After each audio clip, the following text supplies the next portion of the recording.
Toyota Hi-Ace Super Grandia installed Optimus brand Android head unit, 11.5-inch 2K screen resolution with 360 camera. Ito yung ating front camera, side camera, ito yung ating rear camera,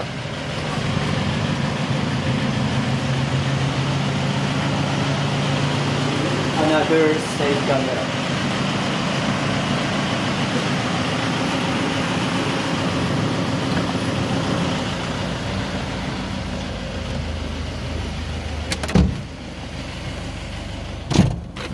Optimus brand Android head unit, 11.5 inches, 2K screen resolution, Android Auto and Apple CarPlay wireless with 360 camera. Yung ating 360 camera, meron siyang recording. Check natin. All sides recording siya. Then, yung ating 360 camera within 20 kph below, meron siyang auto trigger na tinatawag pag nag-signalate ka. Left signal, yan.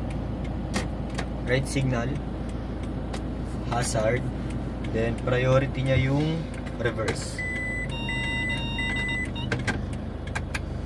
Yung ating Android head unit, meron siyang online voice command under ni Google Assistant. Kay Google Assistant, pwede ka magbigay ng specific voice command. Try natin.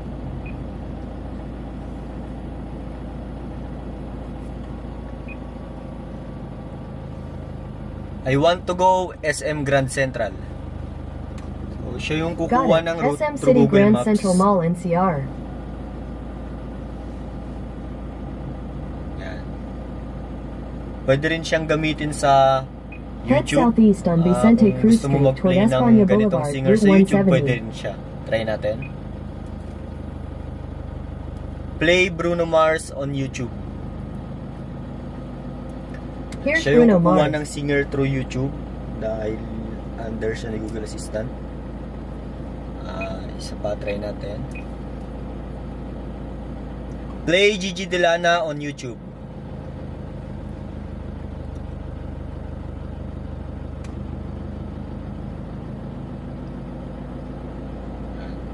Medyo mahina lang yung internet natin.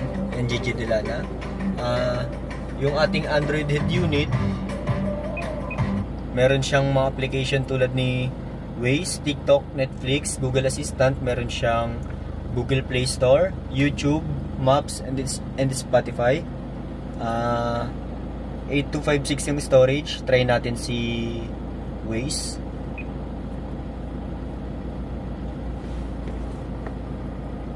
Yan. Working siya.